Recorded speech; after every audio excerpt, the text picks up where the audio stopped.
ये 48 आईएएस जिनकी जिम्मेदारियों के अंदर बदलाव किया गया है। इस वक्त की बड़ी खबर, नए सचिव के बाद जिम्मेदारियों में बदलाव किया गया है। मेरे सहयोगी और एसोसिएट एडिटर डॉक्टर ऋतुराज जुड़ गए हैं। ऋतुराज जी, 48 आईएएस की जिम्मेदारियों में बदलाव किया गया है। क्या मैं इसको इस नजर से देख सकता हूं कि नए सचिव अपने तरीके से अपने आईएएस अधिकारियों को उनकी क्षमताओं के आधार पर परखते हुए उन्हें नई जिम्मेदारी सौंप रहे हैं?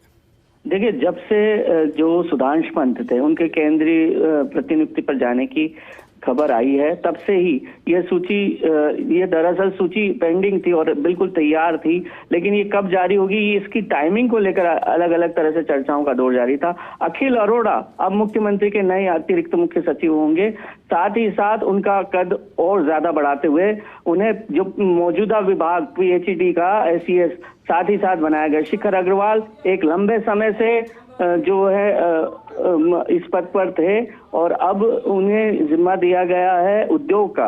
उद्योग के एसीएस होंगे और उद्योग के साथ साथ जो उसके सहवर्ती विभाग हैं उसके भी एसीएस होंगे शिखर अग्रवाल। तो यह देखा जा रहा था कि तरह से सुधांशु पंत केंद्रीय प्रतिनियुक्ति पर गए, उसके बाद शिखर अग्रवाल भी क्योंकि काफी समय हो गया था, इसलिए वे भी उनका भी तबादला हो सकता है। तो वो कयास सही साबित हुआ है इस सूची में। इसके साथ साथ ही जो काफी समय से जो एक ही जगह टिके हुए थे उनका भी यहाँ पर तबादला देखने को मिल सकता है या थोड़ी जिम्मेदारियों में बदलाव देख सकते हैं। प्रवीण गुप्ता का जो पीडब्ल्यूडी विभाग था एसीएस, तो वो वहां के रहेंगे, लेकिन साथ ही साथ उनको पर्यटन विभाग का जिम्मा दिया गया। तो दोहरी जिम्मेदारी और काफी उनका कद इससे बढ़ा है, क्योंकि आरटीडीसी पर्यटन विकास निगम, आमेर विकास प्रबंधन प्राधिकरण, इसके भी कार्यकारी अधिकारी होंगे। आलोक गुप्ता को यहाँ पर प्रदूषण नियंत्रण मंडल में भेज दिया। काफी समय से ये उद्योग में थे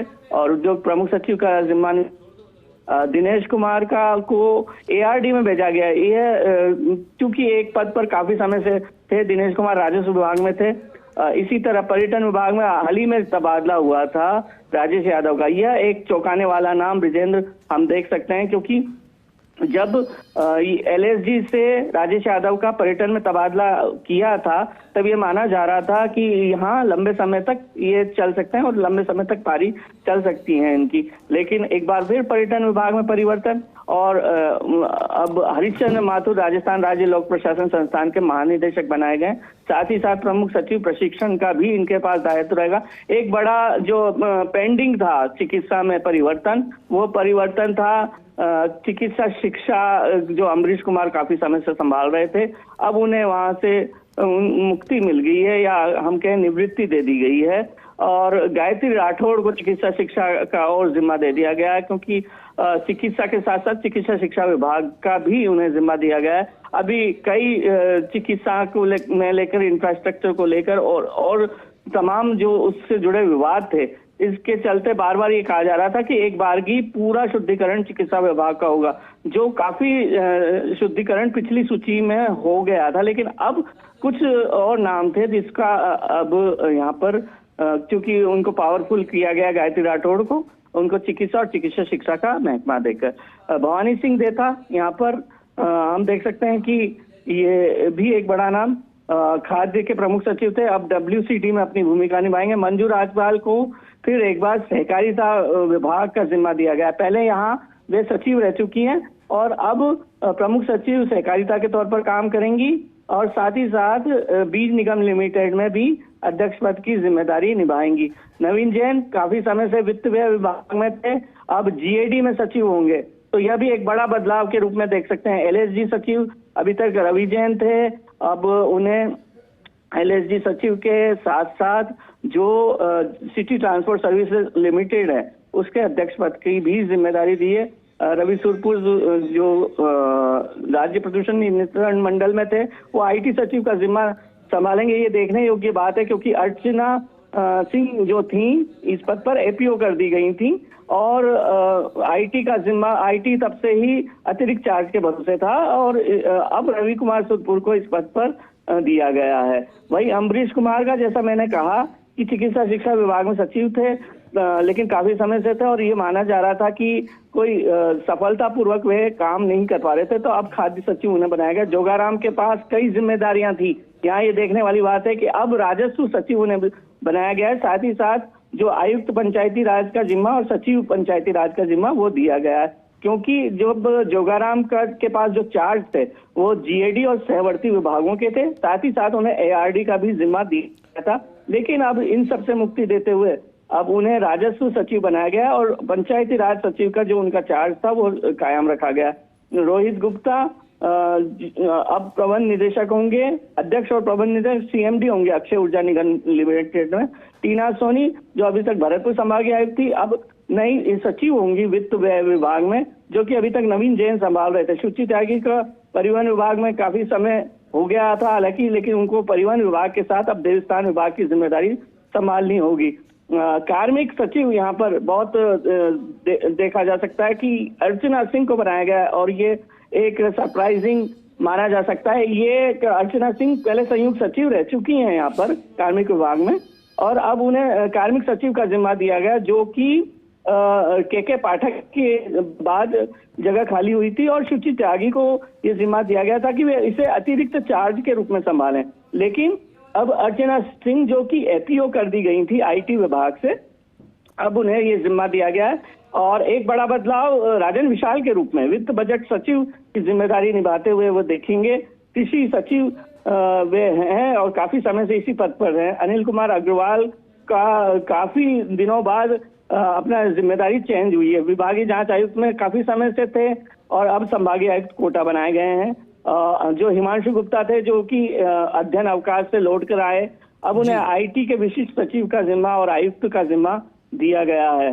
टिकमचंद बोरा को राजपेट में समय हो गया था, अब वे अजमेर में राजस्व मंडल सदस्य बनाए गए। नित्या गोहन बाल अधिकारिता आयुक्त, इकबाल खान चिकित्सा शिक्षा का एक और मैं कह सकता हूं कि जो शुद्धिकरण की बात ब्रिजेंद्र मैंने पहले कही, उसी के तहत चिकित्सा शिक्षा में आयुक्त थे ही अब तक, अब संयुक्त सचिव निशक्त जन बनाए गए हैं और आयुक्त बनाए गए हैं। शुभम चौधरी अभी इनका हाल ही में वित्त व्यय विभाग में संयुक्त सचिव के तौर पर तबादला हुआ था, अब उद्यानिकी आयुक्त बना दी गई हैं। सुरेश ओला जो कि बीआईपी आयुक्त थे, अब उनको उद्योग वाणिज्य कॉर्पोरेट सामाजिक जिम्मेदारी और जो निवेश संवर्धन ब्यूरो है उसका जिम्मा दिया गया, तो उनको जिम्मेदारी यहाँ पर बढ़ती हुई दिख रही है। और बाबूलाल जो गोयल हैं वो विद्युत विनियामक आयोग में सचिव थे, अब देवस्थान आयुक्त का जिम्मा संभालेंगे। तो देवस्थान में भी कहीं ये देखा गया था कि काफी अभी हाल ही में चर्चाओं में आया था और कुछ विवाद भी जुड़े थे, तो उसके बाद ये परिवर्तन देखने योग्य है। बचनेश अग्रवाल जो कि अध्यक्ष और प्रबंध निदेशक हथकरघा विकास निगम में थे, अब राजपेट प्रबंध निदेशक की जिम्मेदारी संभालेंगे। शाहीन अली अब एचसीएम रिपा में अतिरिक्त महानिदेशक की जिम्मेदारी संभालेंगे। स्टेट एक्स कंट्रोल सोसाइटी में काफी समय से ये थे। मनीष गोयल काफी समय से शिक्षा ग्रुप 2 विभाग में संयुक्त सचिव पद पर थे, अब संयुक्त सचिव गृह अपील विभाग में ये जिम्मेदारी संभालेंगे। केसर लाल मीणा अतिरिक्त निदेशक सामाजिक न्याय में थे, अब राजस्व मंडल अजमेर में अपनी जिम्मेदारी संभालेंगे।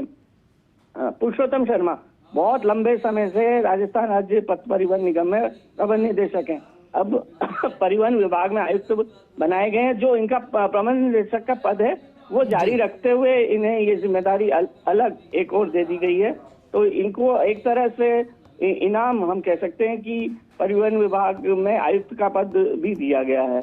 सुखवीर सैनी को सूचना आयोग सचिव से अब गृह मानवाधिकार संयुक्त सचिव बनाकर भेजा गया। ओम प्रकाश बेरवा विद्युत विनियामक आयोग में होंगे। और जो अन्य जो बड़े नाम अगर हम कहें तो जैसे ललित कुमार का हम नाम कह सकते हैं, जो कि डिप्टी सीएम दिया कुमारी के विशिष्ट सहायक थे और काफी समय से वो कह रहे थे कि मैं ये चाह रहे थे कि इस पद से थोड़े छुटकारा पाकर कोई अन्य जिम्मेदारी संभालें, तो वो अब संयुक्त सचिव चिकित्सा शिक्षा विभाग की जिम्मेदारी उन्हें दी गई। इसी तरह से निधि पटेल जो कि एपीओ थी, याद दिलाना चाहेंगे दर्शकों को कि जयपुर नगर निगम एक जब हो गए था तो एक आयुक्त को वहां से हटाकर एपीओ कर दिया गया था, वो आयुक्त थी निधि पटेल। तो अब डॉक्टर निधि पटेल को एफपीओ अधिकारी थी, उनको ये जिम्मा दिया है स्टेट हेल्थ इंश्योरेंस एजेंसी के अतिरिक्त मुख्य कार्यकारी अधिकारी के रूप में। एक फेरबदल और मुख्यमंत्री कार्यालय में जो कि अन्य सेवा से आईएएस बने हैं डॉक्टर नीतीश शर्मा, और जिनका पहले नंबर पर नाम था अन्य सेवा से आईएएस बनने में, वो अब निदेशक से संयुक्त सचिव बनाए गए हैं मुख्यमंत्री के। तो निदेशक थे ये मुख्यमंत्री कार्यालय में, और आयोजना का काफी जिम्मा यहीं से संभालते थे। तमाम जो योजनाओं की मॉनिटरिंग है उनका बेहतरी से जो काम करना था वो नीतीश शर्मा ने किया था, और अब उनको एक तरह से इनाम देते हुए मुख्यमंत्री का संयुक्त सचिव बनाया गया है। यह भी एक अंडरलाइन करने वाला तबादला है।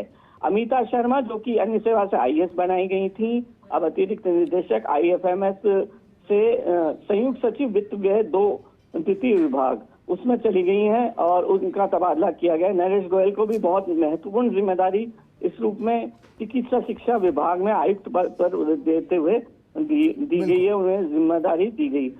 गौरव सैनी का भी यहाँ देख सकते हैं हम, ये जो नगर निगम आयुक्त जयपुर के आयुक्त हैं, इनके साथ साथ इनको जिम्मा जो दिया गया है मुख्य कार्यकारी अधिकारी जयपुर स्मार्ट। बिल्कुल रुद्राज जी, आपने पूरे 48 आईएएस अधिकारियों को क्यों नए पद पर दिया गई जिम्मेदारी, इसको डिकोड किया है, लेकिन क्या एक और आईएएस की लिस्ट, ट्रांसफर लिस्ट हम देख सकते हैं जल्द? पहला सवाल। दूसरा, आप इसमें सीधे तौर पर मुख्यमंत्री की छाप देख रहे हैं या नए मुख्य सचिव की? देखिए ब्रिजेंद्र, ये बहुत ही गहरा सवाल है। निश्चित तौर पर यह जो सूची थी, इसके लिए कहा जा रहा था कि चूंकि सूची बन गई है और अब जबकि मुख्य सचिव भी बदले जा चुके हैं, तो क्यों इस सूची को जारी नहीं किया जा रहा, ये सवाल बार बार उठ रहे थे। और इसके भी 3 से 4 दिन हो गए थे इसे लेकर भी। तो और वहीं जो आईएफएस है उनके तबादले हमने देखे, और जो कुछ जरूरी कार्मिक विभाग से जुड़े काम थे वो भी हुए, आरएस के भी तबादले हुए। तो ये आईएएस की सूची बहुप्रतीक्षित थी। अब जो माना जा रहा था कि जब ये सूची बनी तब उस सूची तब की जरूरत जो देखी गई थी प्रशासनिक जरूरत, और जो मुख्यमंत्री की नजर में आया था फेरबदल उपयुक्त है उस समय, उससे लेकर अभी तक क्या जरूरतें बढ़ गई, ये सवाल है ब्रिजेंद्र, और ये सवाल मौजूद रहेगा। क्या जरूरतें बढ़ी? अगर जरूरतें बढ़ी हैं तो निश्चित तौर पर एक सूची यहाँ पर हम देख सकते हैं। अगर जरूरतें बढ़ी हैं तो एक सूची भी आ भी सकती है। और साथ ही साथ एक अंडरलाइन करने वाली और चीज मैं बताऊं ब्रिजेंद्र, कि हर सूची में आप भी डिकोड करते हैं कि अतिरिक्त चार्ज हमेशा रहा है। ये जो सूची है इससे यह वंचित है, ये इससे मुक्त है, एक तरह से हम कह सकते हैं। तो यह भी देखने योग्य बात है कि क्या अब जब सूची आएगी तो अतिरिक्त चार्ज लिए हुए आएगी ब्रिजेंद्र, ये भी देखने योग्य बात है। लेकिन यहाँ पर जो इसका डिकोड करने का तात्पर्य 360 डिग्री विश्लेषण का एक तात्पर्य यह है कि जो कि बहुप्रतीक्षित ये कहा जा रहा था कि किसी उपयुक्त समय अखिल अरोड़ा को रिवार्ड दिया जाएगा, और वह रिवार्ड दिया गया है मुख्यमंत्री के अतिरिक्त मुख्य। ठीक है, लेकिन रुद्राज जी, ट्रांसफर जो इस तरीके से होते हैं, विभाग प्रशासनिक फेरबदल जो होते हैं, उसमें कई महत्वपूर्ण पहलू होते हैं। सबसे पहले कि किस प्रशासनिक अधिकारी का कितना अनुभव है और उस अनुभव को सही जगह कैसे इस्तेमाल कर सकते हैं। दूसरा, किस प्रशासनिक अधिकारी की कितनी कार्य क्षमता है, उसकी एक्सपर्टीज क्या है, उस एक्सपर्टीज का उस तरीके के संबंधित विभाग में फायदा ले सकते हैं। तीसरा होता है डिजायर, और चौथा होता है पसंद। आप अगर इन चारों पैमाने पर एक एक अधिकारी को कसौटी पर खरा उतारेंगे तो कौन होंगे वो? देखिए, जो चौथा आपने पैमाना बताया बहुत ही इंटरेस्टिंग, बहुत ही रुचिकर मैं मान सकता हूँ इस रूप में कि यदि बात चौथे पैमाने की करें पसंद की, तो यह संभव लगता है कि वो पसंद का जो आधार है वो राजेश यादव के लिए यहाँ पर लागू हुआ, और यह पैमाना जो ऊपर के 2 नाम हैं संभवतः उनके लिए लागू हुआ, यह भी कह सकते हैं। और जो 2 पैमाने हैं कि जो योग्यता है और उसकी कार्यक्षमता, एक्सपर्टीज जिसकी आपने बात कही, वो एक्सपर्टीज और कार्यक्षमता कितने दिनों में आकी जाए, उसके कितने कार्यकाल में आकी जाए, यह भी एक सवाल है ब्रिजेंद्र। क्योंकि हम देखते हैं कि कई बार यह कहते हुए पाए जाते हैं आईएएस अधिकारी कि यदि किसी विभाग में वो गए हैं तो उन्हें कम से कम 3 से 6 महीने तो उस विभाग को समझने में ही निकल जाता है। दूसरा, उस विभाग के जो अधिकारी हैं उनसे तालमेल बिठाने में कुछ समय निकल जाता है। चौथा, उस विभाग के जो सम्मानीय मंत्री हैं उनसे तालमेल निकालते हुए और जो राजकाज की जो महत्वपूर्ण चीजें हैं उसे करने में, जो नीतिगत निर्णय करने में वो समय निकल जाता है। तो यह काफी चीज इस बात पर भी निर्भर है कि संबंधित विभाग में किसी अधिकारी को कितना समय दिया जाता है। अगर इस कसौटी पर देखें तो आलोक गुप्ता उद्योग में लगाए गए थे, बहुत ही कम समय माना जाएगा इनका, और प्रदूषण नियंत्रण मंडल में अध्यक्ष पद पर इनका तबादला कर दिया गया। तो यह देखा जा सकता, इस समय का आधार माने तो राजस्व में प्रमुख सचिव के तौर पर दिनेश कुमार काफी समय यहाँ बिता चुके और काफी जो राजस्व से जुड़ी तमाम आदेश थे, चाहे से वो भू रूपांतरण के हों या अन्य जो आदेश हैं, महत्वपूर्ण आदेश, उनको इन्होंने देखा था। तो अब इनको जब जिम्मेदारी दी गई तो वह आई जिम्मेदारी एआरडी के प्रमुख सचिव के रूप में।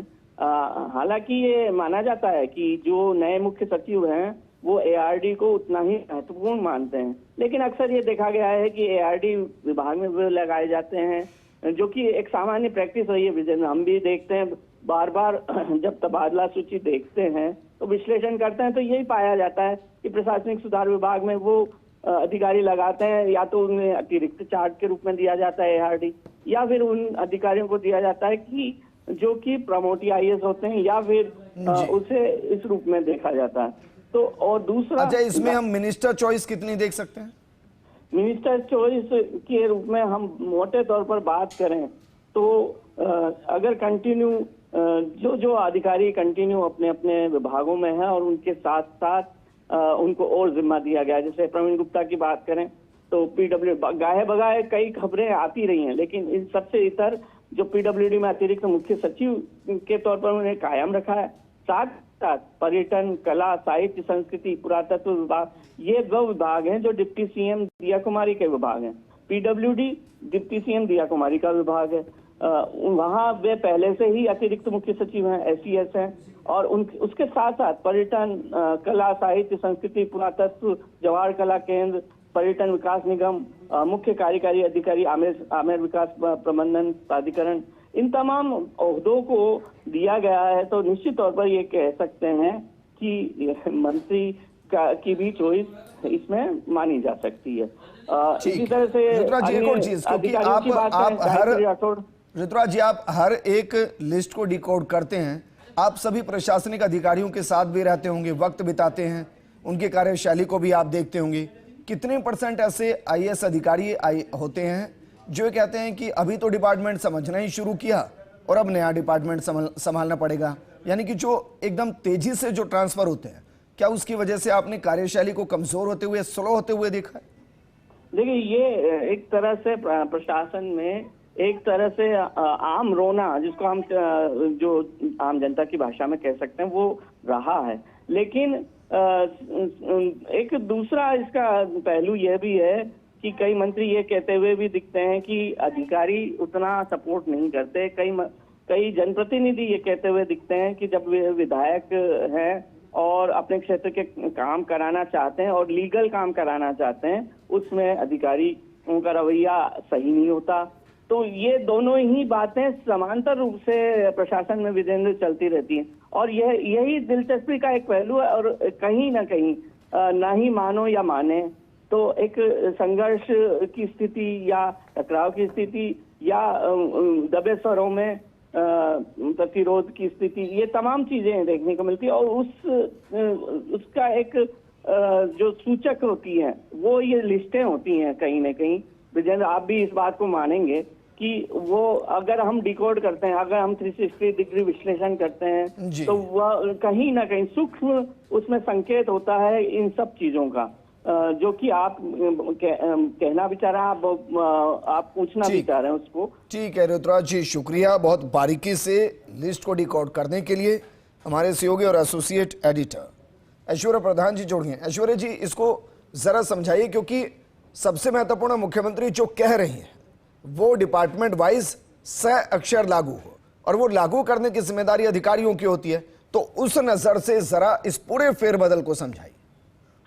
विजेंद्र, एक जो खबर है वो बिल्कुल आप तय मानकर चलिए, और फर्स्ट इंडिया टीवी स्क्रीन पर भी वो दिखाई देगी। अब जो हम बता रहे हैं वो खबर ये है कि मुख्यमंत्री भजनलाल शर्मा जब दिल्ली गए थे सीएस के फैसले से पहले, उसके बाद ही मुख्यमंत्री और ज्यादा पावर में थे, और तमाम फैसले करने के लिए मुख्यमंत्री बिल्कुल पूरी तरीके से स्वतंत्र भी है। सियासी गलियारों में भले ही कुछ भी बात चलती हो, राजनीतिक तौर पर कांग्रेस के नेता कुछ भी बयान देते हो, लेकिन मुख्यमंत्री की पावर का अंदाजा आप इस बात से लगा सकते हैं कि 2 बड़े फैसले मुख्यमंत्री ने गुणावगुण के आधार पर त्वरित गति से कर दिए हैं। कि यदि उन्हें लगेगा, क्योंकि एक बड़ा फैसला है ये दोनों बड़े फैसले हैं, नए सीएस आए हैं, और उसके बाद ये जो बड़ा फैसला है कि क्योंकि मुख्यमंत्री ने देखा कि शिखर अग्रवाल जो हैं उनकी जिन मामलों में बेहतरीन काम कर रहे हैं, तो उन्हें लगा कि अब उन्हें प्रवासी राजस्थानी वाला कार्यक्रम हो या फिर राइजिंग राजस्थान हो, उसे संपूर्ण रूप से दिया जाए। और यही कारण है कि मुख्यमंत्री ने उन्हें इतने महत्वपूर्ण डिपार्टमेंट दिए हैं जिनमें रीको भी है, और अब वो सीएमओ से बाहर होंगे। और सीएमओ में अखिल अरोड़ा का आना और साथ में अखिल अरोड़ा का जन स्वास्थ्य अभियांत्रिकी विभाग संभालना, ये एक बड़ा सियासी संदेश भी कहा जा सकता है। और ये भी कहा जा सकता है कि अखिल अरोड़ा एक ऐसे अधिकारी हैं, भले ही उनको लेकर किसी भी तरीके की बात कही जाती रही हो, राजनीति में कई तरीके की बात कही जाती है, क्योंकि अब वो सीएमओ में होंगे तो प्रतिपक्ष अपनी बात कहेगा, लेकिन अखिल अरोड़ा की पहचान अपने आप में कारगर अधिकारी की है, और वो किसी भी तरीके से बायस नजर नहीं आते। जो वो फाइनेंस देखा करते थे भजनलाल सरकार में ही, तो कभी भी वो किसी भी फैसले को लेकर फाइनेंस में रोक टोक नहीं लगाते थे। वो कहते थे कि जो मुख्यमंत्री ने कहा है वो फाइनल है, उसे अक्षर से पालित किया जाएगा। और यही कारण है कि उनकी सरलता, सहजता और उनका वर्किंग एफिशिएंसी है वो उनकी पावर बनी है। और उन्हें मुख्यमंत्री ने सीएमओ में लाकर 2 टूक संदेश दे दिया है कि जो काम करने वाले अधिकारी हैं उन काम करने वाले अधिकारियों को मौका दिया जाएगा। इतना बड़ा संदेश यहाँ पर मुख्यमंत्री ने दिया है। मैं बार बार कह रहा हूँ कि मुख्यमंत्री ने लगातार आज जो फैसले किए हैं, जो आईएफएस की लिस्ट आई थी वो लिस्ट भी मुख्यमंत्री ने अपने लिहाज से, जो कल भीलवाड़ा मामले में एक बड़ा एक्शन लिया, और उस एक्शन को लेने के बाद आज भी सभी को लग रहा था कि कोई बड़ा फैसला देर रात तक होने वाला है, और आखिरकार ये बड़ा फैसला हुआ है। और आप इस लिस्ट को देखिए विजेंद्र, जो ऋतुराज ने कहा, डॉक्टर ऋतुराज हमेशा बताते भी हैं, मैं उससे आगे जाऊंगा। यहाँ पर एक बैलेंसिंग करने की कोशिश की गई है। आप देखिए कि आलोक गुप्ता जो थे उन्हें फिलहाल राज्य प्रदूषण नियंत्रण मंडल में भेज दिया है, लेकिन उनके अलावा गायत्री राठौड़ को पावरफुल कर दिया है, क्योंकि ये एससी तबके से आती है, दलित समुदाय से आती है, और दलित अधिकारियों में इनका अगर हम मार्किंग करें तो तमाम अधिकारियों के पैरेलल बहुत अच्छी वर्किंग एफिशिएंसी है, तो उनको दूसरे और महकमे देकर एक बड़ा सियासी संदेश दिया गया है। यहाँ पर आप देखेंगे कि इसी लिस्ट में प्रवीण गुप्ता को लेकर कई लोग ये कहानी गढ़ रहे थे कि प्रवीण गुप्ता इस बार शायद पीडब्ल्यूडी से चले जाएं, लेकिन प्रवीण गुप्ता जो देर रात 2 बजे 3 बजे तक भी काम करते दिखाई देते हैं, इस बात की मुख्यमंत्री को जानकारी रहती है कि जो आदमी रात में 2 या 3 घंटे सोए और सुबह से लेकर रात तक अपने काम में लगा रहे, तो उसे दूसरे डिपार्टमेंट भी दिए जाने चाहिए। विजेंद्र, यही कारण है कि उनको पर्यटन, कला, संस्कृति ये जैसे विभाग दिए हैं। तो एक तरीके से कहा जाए तो दिया कुमारी का जो महकमा है उप मुख्यमंत्री का, अब वो प्रवीण गुप्ता और अच्छे तरीके से पूरे महकमे को संभालेंगे। इसी लिस्ट में भवानी सिंह देथा की हम बात करें तो भवानी सिंह देथा को महिला और बाल विकास विभाग दिया गया है, जो मूलतः राजस्थान के हैं।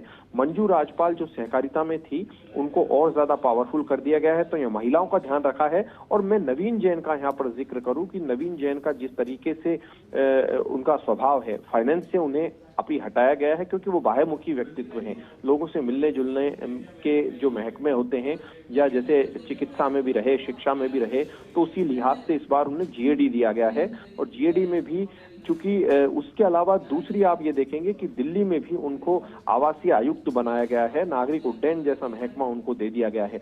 रवि जैन स्वायत्त शासन विभाग में थे तो उन्हें और ज्यादा पावरफुल कर दिया गया है। रवि जैन का भी अपना अलग मिजाज रहा है। और उसके अलावा आप देखिए कि रवि कुमार सुरपुर को वापस से एक इम्पोर्टेंट जगह दिया गया है। पिछली बार रवि कुमार सुरपुर जो थे उनकी जो जगह थी उसे लेकर यही था कि रवि कुमार सुरपुर को आखिरकार दूसरी जगह क्यों भेजा गया है। जोगाराम को राजस्व में भेजा जाना एक अच्छा संदेश है। ये जो लिस्ट है, इस लिस्ट को आप अगर बारीकी से देखेंगे तो जैसे टीना सोनी है, टीना सोनी दिल्ली भी रही थी लंबे समय, लेकिन टीना सोनी को फाइनेंस में लाया गया है। तो फाइनेंस में अब एक पूरे काबिल अधिकारियों की टीम बिल्कुल तैयार है। और इस लिस्ट को अगर आप और गौर फरमाएंगे तो इस लिस्ट में आपको यही दिखाई देगा। अब जैसे राजन विशाल को अगर हम देखते हैं तो राजन विशाल कृषि और उद्यानिकी में हालांकि बेहतर काम कर रहे थे, लेकिन उन्हें फाइनेंस यानी बजट में लाया गया है नवीन जैन वाली जगह पे, लेकिन उनको साथ में public financial management training society की जिम्मेदारी दी गई है। और अर्चना सिंह को फिलहाल शासन सचिव कार्मिक में दिया गया है। लेकिन मैं यहाँ पर बड़े नामों का जिक्र करूंगा। जैसे कई बड़े नामों को ऊपर से हम आते हैं तो शिखर अग्रवाल के पास एक इंपॉर्टेंट डिपार्टमेंट होगा। एक बड़ा रोचक नाम बताता हूं, बचनेश अग्रवाल। बचनेश अग्रवाल को जो विभाग पिछली बार दिया गया था वो खुद कंफ्यूज थे कि आखिरकार उन्हें विभाग दिया क्यों गया है, लेकिन इस बार उनको कम से कम राजफेड में भेजा गया है। तो बचनेश अग्रवाल का ध्यान रखा गया है। शाहीन अली खान को अभी ये एचसीएम रीपा भेज दिया गया है। शाहीन अली खान हालांकि जब से सरकार आई थी अच्छी जगह थे, लेकिन इस बार एचसीएम रीपा भेजा गया। पुरुषोत्तम शर्मा को आप देखिए, पुरुषोत्तम शर्मा को रोडवेज के बाद अब आयुक्त परिवहन विभाग भी लगा दिया गया है, कमिश्नर। तो ये उनका प्रमोशन है क्योंकि पुरुषोत्तम शर्मा जो है वो बड़े काबिल अधिकारी हैं, डीपीआर में भी रहे, वहां भी अपनी काबिलियत दिखाई और अब वो कंप्लीटली परिवहन आयुक्त का काम भी सौंपेंगे, देखेंगे। और नीचे के एक पूरी फहरिस्त है, लेकिन मैं ऊपर के नामों का यहाँ जिक्र ज्यादा करूंगा। जैसे गौरव सैनी है, गौरव सैनी को अभी जैसे गौरव सैनी को नगर निगम जो है नगर निगम का आयुक्त थे, तो अब उनको मुख्य कार्यकारी अधिकारी भी लगा दिया गया। तो इस पूरी लिस्ट में देखो विजेंद्र, सबसे महत्वपूर्ण जो नाम है मैं बार बार जिक्र करूंगा, सीएम के यहाँ पर जो अधिकारियां हैं, अखिल अरोड़ा। अखिल अरोड़ा का एक सियासी संदेश भी जाएगा। और अखिल अरोड़ा एक ऐसे हैं कि जनप्रतिनिधियों को, मेरे लिहाज से किसी भी जनप्रतिनिधि को नाराजगी नहीं होगी।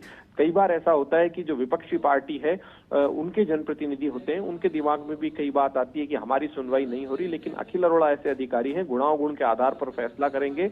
उन्हें लगेगा कि ये फैसला करना है, करेंगे। और मुख्यमंत्री के लिहाज से जितना मुख्यमंत्री काम करते हैं देर रात तक जागते हुए, उसी अंदाज से वो काम करते दिखाई देंगे। प्रवीण गुप्ता और पावरफुल हुए हैं, अखिल अरोड़ा पावरफुल हुए हैं, शिखर अग्रवाल को पावरफुल कहा जा सकता है क्योंकि शिखर अग्रवाल का जो मिजाज है, जो टास्क अब उन्हें दिया गया है उस टास्क पर वो खरा उतरेंगे। और पूरे देश भर में राजस्थान का जो राइजिंग राजस्थान का एक सपना मुख्यमंत्री देख रहे हैं, लगातार उस ओर मुख्यमंत्री काम कर रहे हैं, तो उस ओर भी उनका ध्यान जाएगा। और यहाँ इसी लिस्ट में आप देखेंगे कि चर्चाओं में कई नाम थे, मैं उनका नाम नहीं लूंगा, जिनका पिछले सीएस ने नाम भी लिया था। ऐसे चर्चाओं में जो नाम थे उनको भी थोड़ा सा एडजस्ट करने की कोशिश की गई है। और इसी लिस्ट में आप नीचे की तरफ देखेंगे, बिल्कुल नामों में जो डॉक्टर ऋतुराज भी बता रहे थे थोड़ी देर पहले, तो ये नीचे के नामों की तरफ देखेंगे तो अब निधि पटेल है, जिन्हें इंतजार था, अब उन्हें स्टेट हेल्थ इंश्योरेंस एजेंसी की जिम्मेदारी सौंपी गई है। बड़ी महत्वपूर्ण है, ये देखने में भले ही आसान लगे लेकिन इसमें काम बहुत है कि इसमें, क्योंकि कई बार महकमे जो होते हैं उनमें काम बहुत ज्यादा होता है। बचनेश अग्रवाल का मैंने जिक्र कर दिया। सुरेश ओला जो है, इनको और ज्यादा पावरफुल इसलिए किया गया है कि सुरेश ओला ने जब मुख्यमंत्री पिछली बार रोड शो करने गए थे तो सुरेश ओला ने अकेले ने बहुत मेहनत की थी। हैदराबाद में मेहनत की, मुंबई में मेहनत की, सूरत में मेहनत की, और जयपुर के लोकल रहने वाले हैं, जयपुर के पास के, चौमू के पास के रहने वाले हैं, और काबिल अधिकारी और अपने मिजाज में अपने काम पर पूरा फोकस करने वाले अधिकारी हैं। इकबाल खान लंबे समय से एक ही जगह थे, लेकिन फिलहाल इन्हें निशक्त जन में भेज दिया गया है। ऐश्वर्या जी, फिलहाल शुक्रिया हमारे साथ जुड़ने के लिए और इस पूरी लिस्ट को डिकोड करने के लिए।